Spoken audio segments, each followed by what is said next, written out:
Hi, welcome back NextGen Picks. Picture this. You bought your TV 2 years ago, brought it home, set it up, and it was fast. Snappy menus. Netflix loaded in a couple of seconds. Everything felt responsive. Then one night, it downloaded an update while you were asleep, and the next morning something felt off. The home screen takes longer to load. Switching apps has this little pause that wasn't there before. Your remote clicks feel like they're going through mud. You think maybe you're imagining it, so you wait a week. It doesn't get better, it gets worse. You're not imagining it, and you're not alone. There is a quiet epidemic happening inside smart TVs right now. People are buying television, spending $600, $800, $1,500, and watching them get measurably slower over the course of 1, 2, 3 years. Not because the hardware broke, not because something went wrong, because the software that runs the TV is outgrowing the hardware it was installed on.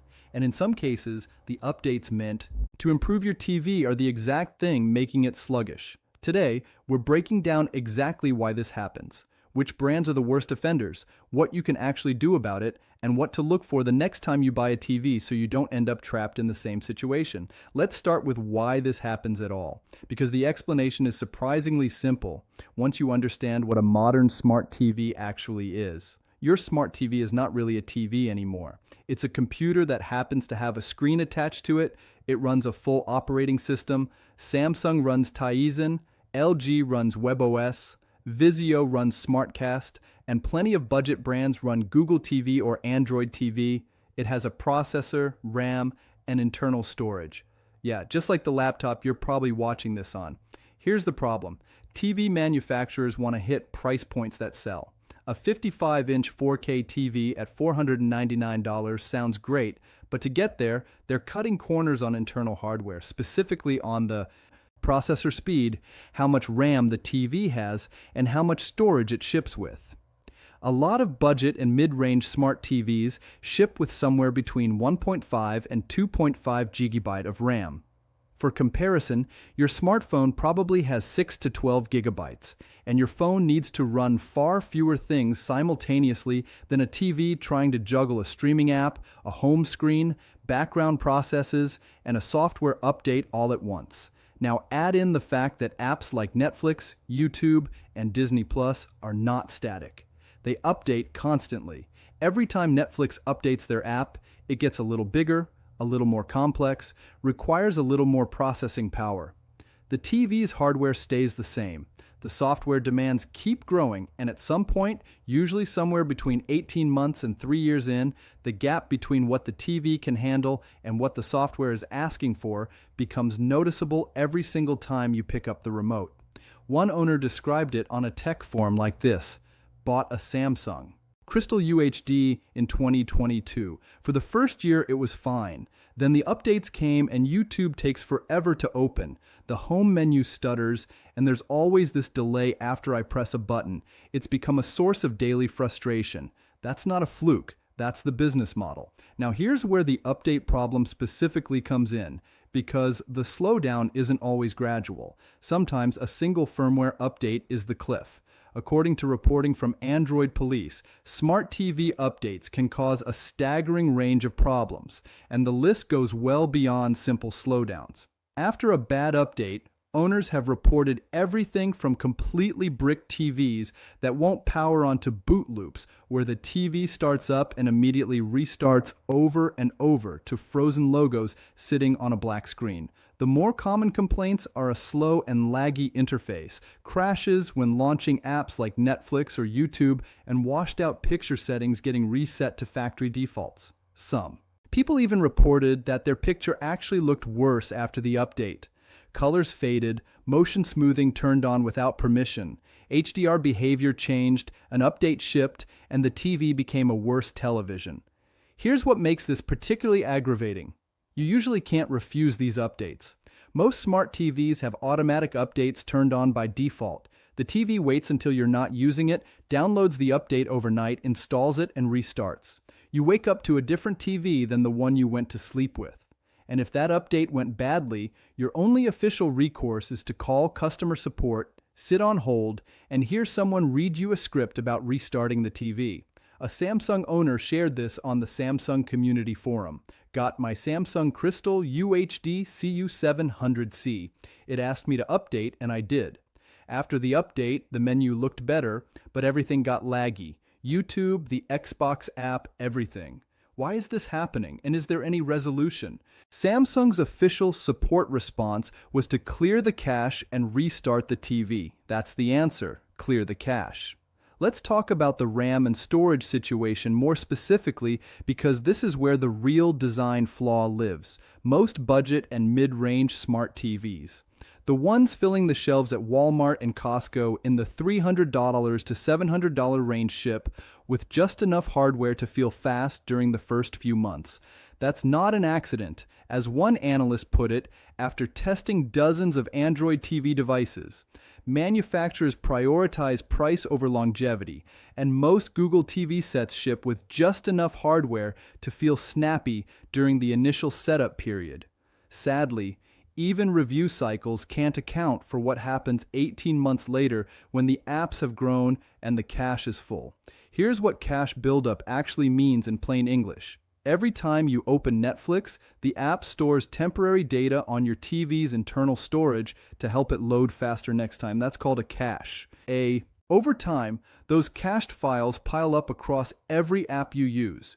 YouTube has a cache. Netflix has a cache. Disney Plus has a cache. The TV's own operating system has a cache. And once the internal storage starts getting full, which on a TV with 8 or 16 GB of storage happens faster than you'd think, the TV starts getting sluggish across the board. Not just one app, everything.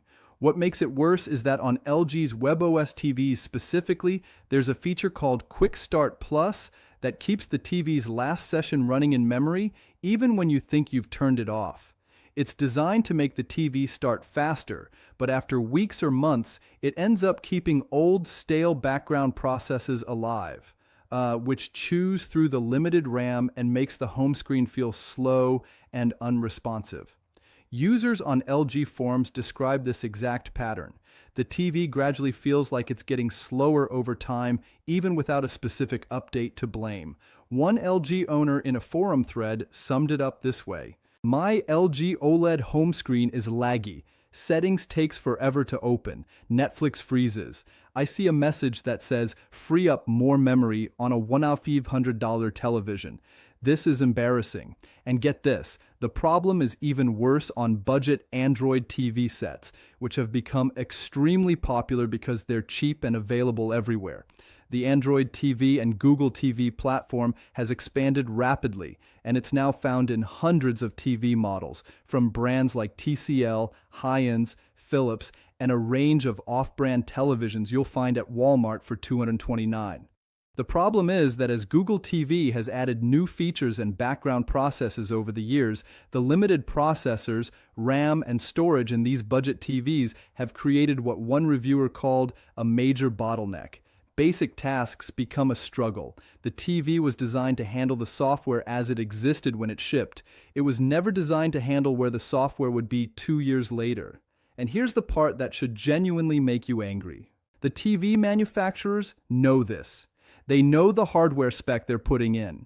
The TV will not comfortably run the OS 3 years from now. They ship it anyway because hitting a $219 price point sells more units than building something that lasts. The hardware cost to add meaningfully better RAM and storage is estimated at around $10 to $20 per unit. That's it. All right, they're choosing not to spend it. A viewer shared this experience on an AV forum. My 2014 Samsung was running fine for years. Then the last update in 2020 destroyed it. Fast actions in the menu cause crashes. Read on multiple forums. This is how Samsung works. Never buying Samsung again. And on Hacker News, a post about a Samsung TV getting progressively worse with every update drew dozens of similar responses. The headline of the thread was just Samsung product lifecycle support seems like planned obsolescence. Let's be fair for a minute because not every slowdown story ends in disaster. And not every brand handles this equally badly.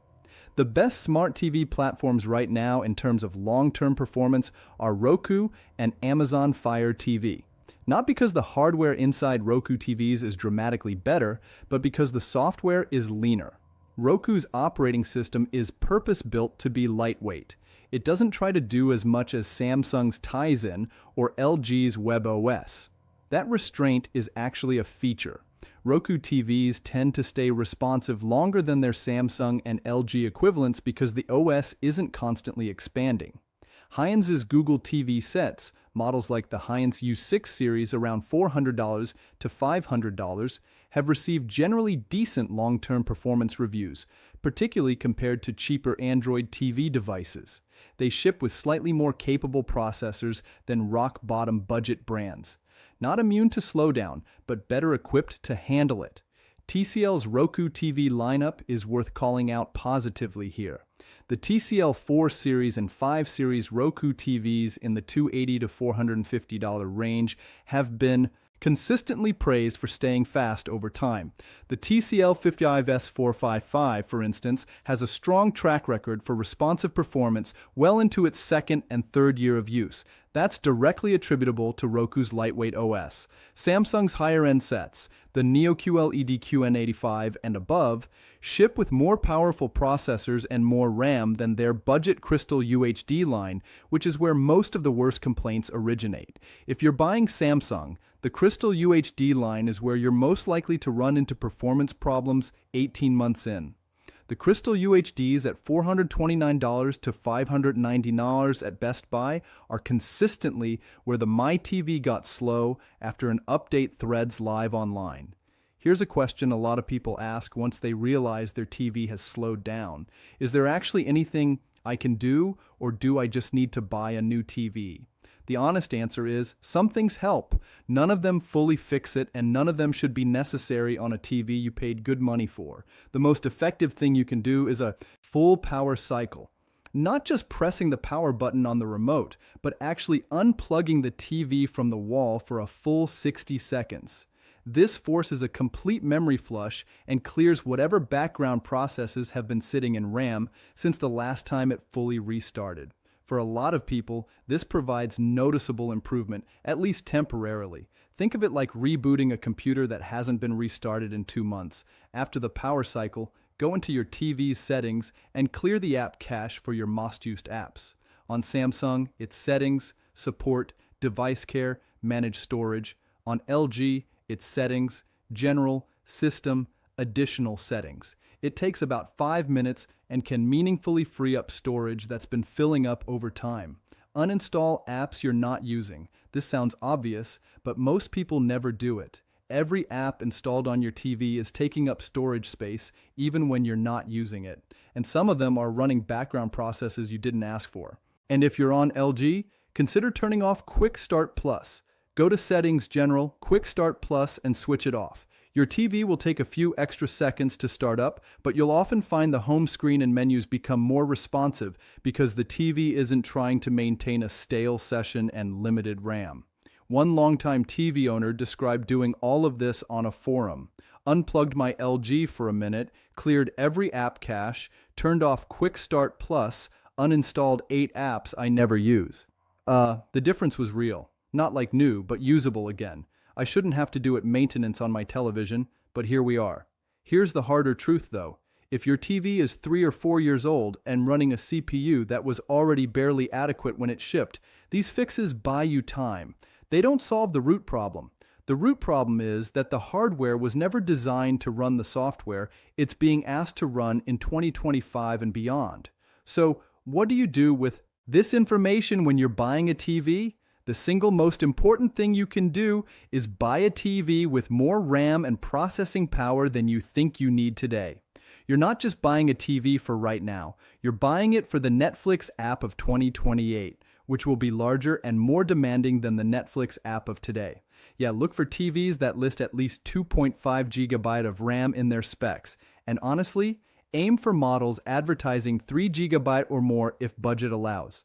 LG's 2024 and 2025 OLED models running WebOS 24 ship with improved memory management.